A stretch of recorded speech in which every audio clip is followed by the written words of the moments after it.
kelompok 9. Dari kelas PAP 2024 ini. Perkenalkan, saya Saudari Mita Miastriati dengan NIM akhir 166. Perkenalkan, saya Aurelia Nurhaliza dengan 3 NIM akhir 174. Saya Nadia Salvatila Putri Novelina dengan 3 digit NIM akhir 186. Saya Indra Sita Salwaka dengan 3 digit akhir 190. Di sini kita akan mempraktekkan etika komunikasi perkantoran yang benar dan yang salah. Tonton videonya ya. Halo semuanya, selamat datang di video pembelajaran tentang etika komunikasi perkantoran. Di era modern saat ini, komunikasi tidak hanya dilakukan secara tatap muka, melainkan melalui jaringan telepon, email, dan pesan. Etika komunikasi perkantoran adalah pedoman berbicara dan berperilaku sopan dalam lingkungan kerja agar hubungan tetap profesional dan harmonis.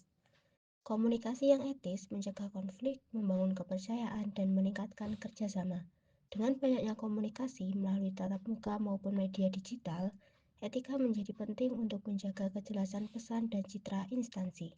Etika komunikasi perkantoran adalah aturan atau norma yang mengatur cara seseorang berbicara, bersikap, dan menyampaikan informasi di tempat kerja secara sopan, profesional, dan bertanggung jawab.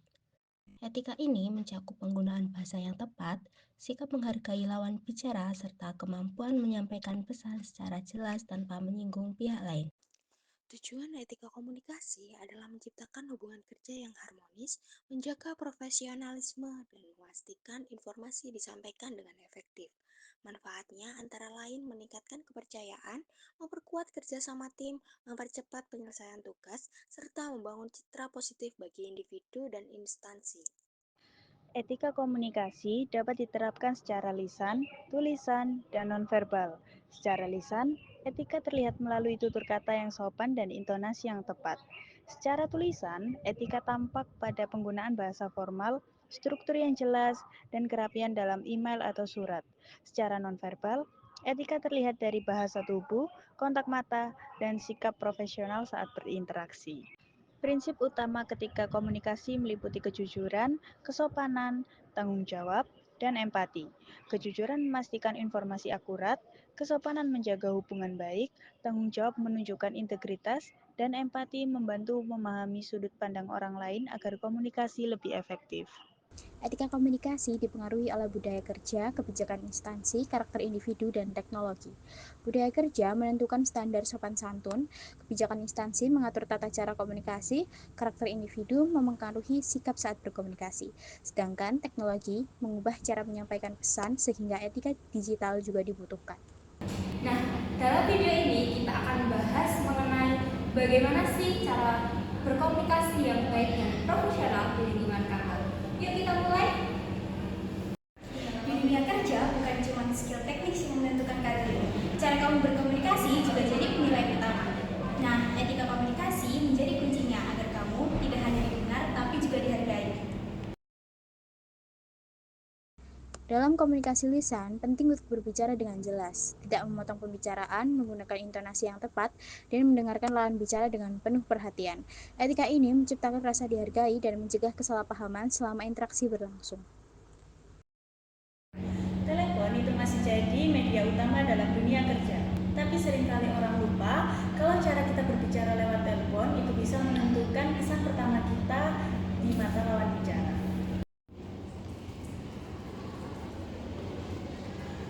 Halo, siapa ini? Cepat ngomong, saya sibuk nih. Nah, itu adalah contoh yang salah, tidak sopan dan bisa menimbulkan kesan yang buruk. Selamat pagi, dengan Aurel dari PT Manjaya. Apakah benar saya sedang berbicara dengan Bapak Andi? Lebih sopan, jelas, dan profesional. Jadi etika bertelepon itu yang pertama ucapkan salam, kemudian perkenalkan diri dengan baik, gunakan bahasa yang sopan, dan dengarkan lawan bicara dengan baik.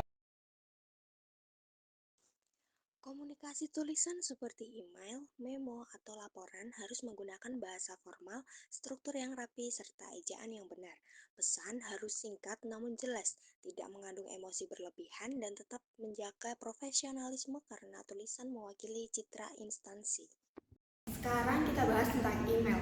Dalam bisnis, email itu sangat penting, tapi banyak yang masih asal dalam menulis email. Ini contohnya, tidak sopan dan terlalu singkat. Dalam email, kita harus menggunakan salam pembuka, bahasa baku, menjelaskan maksud dengan jelas dan menutup dengan ucapan terima kasih.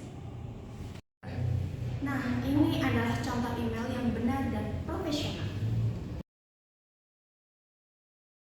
Dalam komunikasi digital, pesan harus disampaikan dengan jelas, sopan, dan tepat waktu. Hindari penggunaan bahasa gaul atau singkatan tidak formal.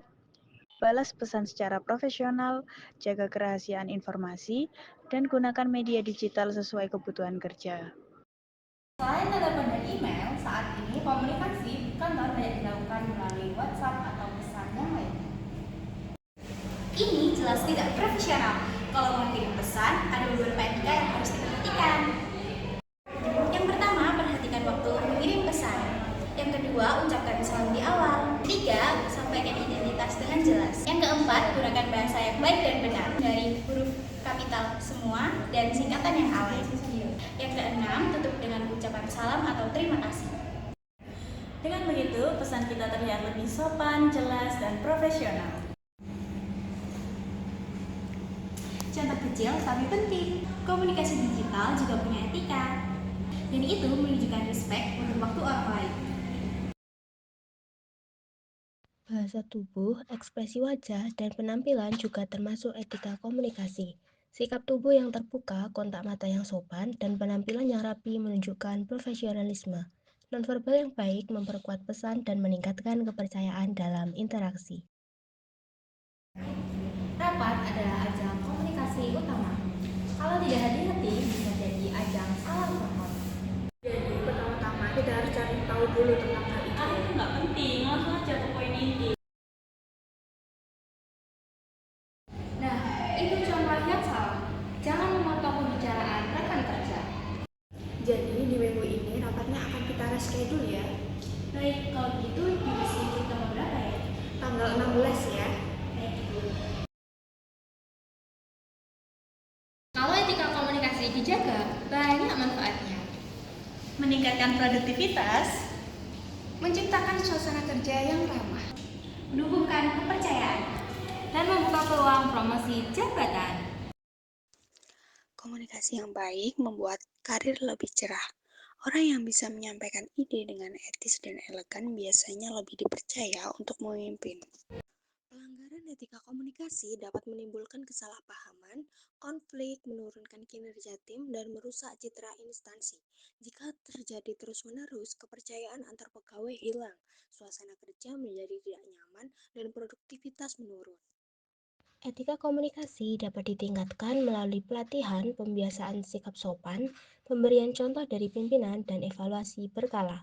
Lingkungan kerja yang terbuka, saling menghargai, dan mendukung juga membantu pegawai menerapkan etika dengan konsisten. Kesimpulannya, etika komunikasi perkantoran adalah kunci terciptanya lingkungan kerja yang profesional, harmonis, dan produktif. Dengan menerapkannya dalam komunikasi lisan, tulisan, nonverbal, dan digital, setiap pegawai dapat menjaga hubungan kerja, meningkatkan kepercayaan, dan memperkuat citra instansi. Etika bukan hanya aturan, tetapi kebiasaan yang harus diterapkan dalam setiap interaksi. Etika komunikasi bukan sekedar aturan, tapi cermin kedewasaan. Karena komunikasi yang baik bisa membangun, tapi komunikasi yang buruk bisa meruntuhkan. Jadi teman-teman, etika komunikasi perkantoran itu sangat penting, baik lewat telepon, email, rapat, maupun pesan singkat. Komunikasi yang baik akan menciptakan hubungan kerja yang harmonis dan profesional. Intinya, sopan santun dan kejelasan itu kunci utama. Jangan sampai komunikasi kita menimbulkan kesan yang buruk. Semoga video ini bermanfaat dan bisa dipraktikkan di dunia kerja. Terima kasih sudah menonton, sampai jumpa di video berikutnya. See you!